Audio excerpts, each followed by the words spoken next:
कल्पना कीजिए, एक ही साल के भीतर पुरुषों का T20 world cup, champions trophy और महिलाओं का पहला ऐतिहासिक वनडे वर्ल्ड कप। सच में ये सुनना ही कितना अद्भुत लगता है। बिल्कुल।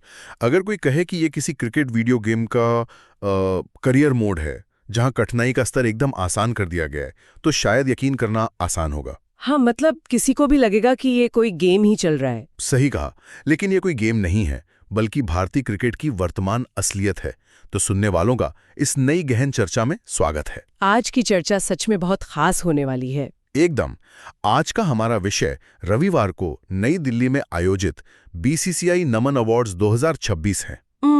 और हमारे पास इस पूरे इवेंट का एक बहुत ही शानदार करंट अफेयर सारांश है। हाँ, जो 2024-25 सीजन के दौरान भारतीय क्रिकेट के दिग्गजों और वर्तमान सितारों के प्रदर्शन को सम्मानित करने वाले इन पुरस्कारों का एक पूरा लेखा जोखा लेता है। और देखिए, हमारा मिशन आज केवल विजेताओं की एक सूची पढ़ना नहीं है। बिल्कुल नहीं। हम ये समझना चाहते हैं कि ये पुरस्कार असल में क्या कहानी बयां करते हैं। मतलब भारतीय क्रिकेट के एक ऐतिहासिक और स्वर्णिम दौर के बारे में ये हमें क्या बताते हैं। चलिए इसे थोड़ा विस्तार से समझते हैं और हम जानेंगे कि कैसे व्यक्तिगत रिकॉर्ड से लेकर विश्व कप की ऐतिहासिक जीतों तक का सफर तय किया गया है। तो शुरुआत कहाँ से कर रहे हैं हम? चर्चा की शुरुआत 2024-25 सीजन के उन दो सबसे बड़े चेहरों से करते हैं जिन्होंने अंतर्राष्ट्रीय स्तर पर अपना दबदबा कायम किया है, शुभमन गिल और स्मृति मंदाना। अरे वाह, ये दोनों तो सच में आधुनिक युग के महारथी हैं। मतलब ये दोनों 2025 की उस ब्लॉकबस्टर फिल्म के मुख्य किरदारों की तरह हैं जिन्होंने बॉक्स ऑफिस के सारे रिकॉर्ड तोड़ दिए हैं। एकदम सही एनालॉजी दी आपने।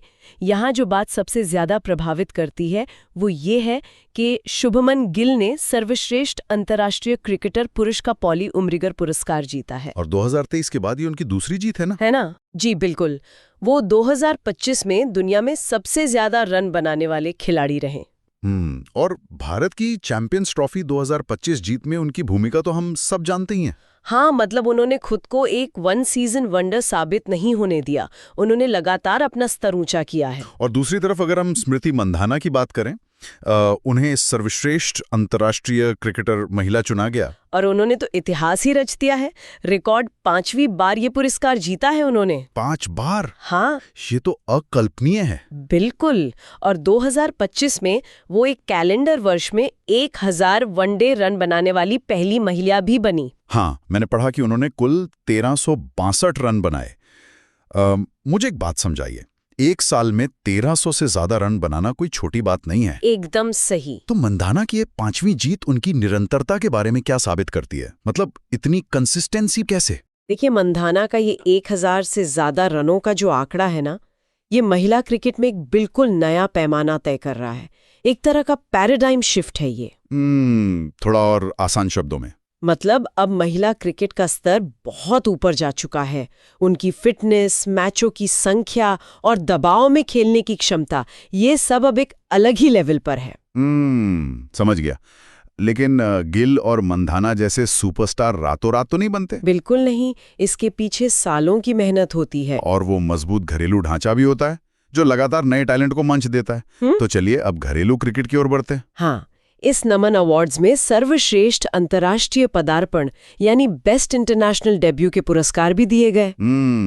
पुरुषों में हर्षित राणा को और महिलाओं में एनसी चरणी को। सही है जी, ये वो खिलाड़ी हैं जो भविष्य के सितारे हैं। और सर्वश्रेष्ठ घरेलू प्रदर्शन की बात करें तो मुंबई क्रिकेट एसोसिएशन ने बाजी मारी। हाँ, उन्होंने ईरानी कप, सैयद मुश्ताक अली ट्रॉफी वगैरह जीती। मतलब मुंबई क्रिकेट एसोसिएशन उस प्रीमियम फैक्ट्री की तरह है जहां से कभी भी क्वालिटी प्रोडक्ट निकलना बंद नहीं होता। एकदम सटीक तुलना है ये। लेकिन मेरे दिमाग में एक सवाल आ रहा है, क्या मुंबई का लगातार इतने सारे टूर्नामेंट जीतना सिर्फ उनके बेहतरीन सिस्टम का नतीजा है, या ये बाकी राज्यों के घरेलू ढांचे पर एक सवालिया निशान भी लगाता है? अगर हम इसे बड़े परिदृश्य से जोड़कर देखें तो ऐसा नहीं है कि बाकी राज्य पीछे हैं। अच्छा, तो फिर मुंबई इतनी आगे कैसे? देखिए, लाला अमरनाथ पुरस्कारों को ही देख लीजिए। आयुष महात्रे को सीमित ओवरों के लिए सर्वश्रेष्ठ ऑलराउंडर का पुरस्कार मिला। हाँ। और हर्ष दुबे को रणजी ट्रॉफी के लिए सर्वश्रेष्ठ ऑलराउंडर चुना गया। तो ये जो हर्षित राणा जैसे नए खिलाड़ी हैं और ये जो ऑलराउंडर्स आ रहे हैं, ये भारतीय क्रिकेट की मजबूत पाइपलाइन का संकेत है। मतलब टैलेंट हर जगह से आ रहा है। बिल्कुल। और ये पाइपलाइन ही भविष्य को सुरक्षित करती है। और जिस मजबूत ढांचे और विजयी मानसिकता की हमने अभी बात की, उसकी नींव उन दिग्गजों ने रखी थी जिन्हें इस समारोह में सर्वोच्च सम्मान दिया गया। हाँ, लाइफ टाइम अचीवमेंट पुरस्कार ये समारोह का बहुत ही अहम हिस्सा था। यहाँ पर बात सच में बहुत दिलचस्प हो जाती है।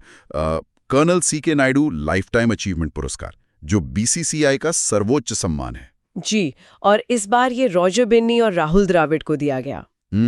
रॉजर बिन्नी, जो 1983 विश्व कप विजेता टीम के सदस्य थे और BCCI के पूर्व अध्यक्ष भी रहे। उनकी भूमिका कितनी बहुआयामी रही है ना, एक खिलाड़ी से लेकर बोर्ड अध्यक्ष तक का सफर। बिल्कुल। और राहुल द्रविड़, पूर्व कप्तान और वो मुख्य कोच जिनके नेतृत्व में भारत ने 2024 T20 विश्व कप का खिताब जीता। राहुल द्रविड़ का नाम सुनते ही एक अलग ही सम्मान की भावना आती है। सच में।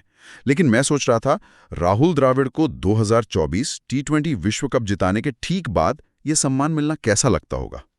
ये बहुत ही भावुक पल रहा होगा उनके लिए। मतलब ये किसी कहानी के एकदम सही अंत जैसा है। एक महान खिलाड़ी जो कोच बनकर अंततः विश्व कप की ट्रॉफी उठाता है। एक फुल सर्कल मोमेंट। बिल्कुल। और सिर्फ पुरुष क्रिकेट ही नहीं, महिलाओं के लिए BCCI लाइफ टाइम अचीवमेंट पुरस्कार मिताली राज को मिला। हाँ, महिला वनडे में सबसे ज्यादा रन बनाने वाली खिलाड़ी। देखिए, मिताली राज की उस विरासत का विश्लेषण करना बहुत जरूरी है जिसने अकेले दम पर भारतीय महिला क्रिकेट को पहचान दिलाई। एक ऐसा समय जब महिला क्रिकेट को इतनी तवज्जो नहीं मिलती थी, बिल्कुल, तब उन्होंने वो नींव रखी। सही कहा आपने। आज जो हम स्मृति मंधाना जैसी खिलाड़ियों को देख रहे हैं, वो उसी नींव पर खड़ी हैं। एकदम। तो इन दिग्गजों की मेहनत और नए खिलाड़ियों की ऊर्जा का अंतिम परिणाम क्या होता है? परिणाम वो तो हमने वैश्विक मंच पर देखा ही है, पूर्ण वर्चस्व। हाँ, समारोह में भारत की 5 विश्व कप विजेता टीमों का विशेष सम्मान किया गया। 5 टीमें, ये सोचना भी कितना अकल्पनीय लगता है। ये पिछले 1 साल में भारतीय क्रिकेट समूहों की अभूतपूर्व सफलता को दर्शाता है। बिल्कुल। इसमें पुरुषों का T20 विश्व कप 2024, पुरुषों की चैंपियंस ट्रॉफी 2025 और महिलाओं की पहली वनडे विश्व कप जीत शामिल हैं। तो इस सब का असल में क्या मतलब है? ये बहुत गहरा सवाल है। मतलब अब भारतीय क्रिकेट सिर्फ व्यक्तिगत रिकॉर्ड्स के बारे में नहीं रह गया है, जैसे मंधाना के 1300 रन या गिल के रिकॉर्ड। जी। अब ये एक साथ कई ICC ट्रॉफी जीतने के बारे में है। ये एक बहुत ही महत्वपूर्ण सवाल खड़ा करता है। एक ही साल में men's T20 world cup, men's champions trophy और महिलाओं का पहला वनडे वर्ल्ड कप जीतना कोई संयोग नहीं है। तो फिर क्या है ये? ये दिखाता है कि भारत का पूरा क्रिकेटिंग इकोसिस्टम एक साथ अपने सर्वोच्च शिखर पर पहुंच गया है। मतलब सब कुछ एक परफेक्ट सिंक में काम कर रहा है। खिलाड़ियों की फिटनेस से लेकर बोर्ड की प्लानिंग तक। बिल्कुल, ये एक अभूतपूर्व सफलता का युग है। सच में?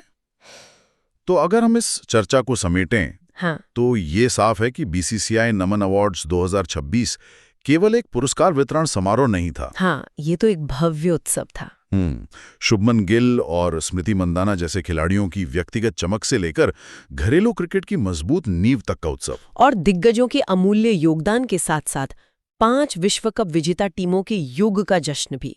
सुनने वालों के लिए यह समझना बहुत जरूरी है कि ये जानकारी उनके लिए क्यों महत्वपूर्ण है। बिल्कुल, ये सिर्फ क्रिकेट के आंकड़े नहीं है। ये उत्कृष्टता और सिस्टमैटिक प्लानिंग का एक पूरा केस स्टडी है।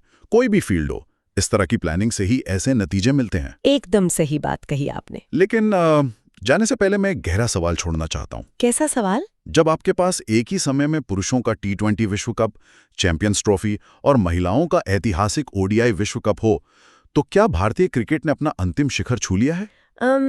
ये तो सच में सोचने वाली बात है। या फिर इस बेतहाशा सफलता ने भविष्य के लिए उम्मीदों का एक ऐसा नया और खतरनाक पैमाना तय कर दिया है, जहां सब कुछ जीतना ही अब एकमात्र सामान्य बात होगी। मतलब जीतना ही अब नॉर्मल हो जाएगा। हाँ, और जब जीतना आदत बन जाए तो आगे क्या होता है? इसी विचार के साथ हम आज की इस गहन चर्चा को यहीं समाप्त करते हैं। सुनने वालों को इस पर जरूर सोचना चाहिए।